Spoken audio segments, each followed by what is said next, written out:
ఉన్నప్పుడు చెరువులు కుంటలు బాగా నింపి అలుగులు వెళ్ళి బోర్లు జర పుల్లు పోసి పొలాలు వారేది.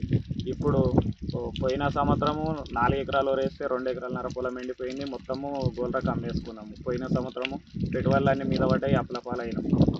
ఇప్పుడు ఈ సంవత్సరం అన్నా కొద్దిగా అలుగులు నింపి కొద్దిగా చెరువులు కుంటలు నింపితే ఇక్కడ మాకు కొద్దిగా మా పొలం పక్కన ఒక చెరువు ఉండేది, అది నింపి అలుగులు వెళ్తే కొద్దిగా బోర్లు కలుపుకొని మళ్ళీ వాడతాయని చెప్పి మళ్ళీ అదే ధైర్యంతో వరి పంట వేసినాము.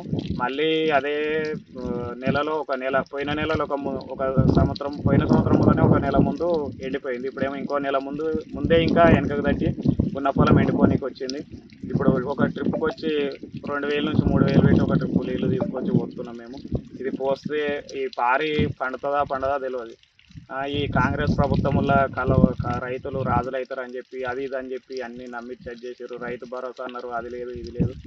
కేసీఆర్ ప్రభుత్వంలోనైతే కొద్దిగా వాటర్ అనేది ఉండే ఇంత ఇబ్బందులు అయితే మేము ఏనాడు పడలేదు. ఇప్పుడైతే చాలా ఇబ్బంది పడుతున్నాం.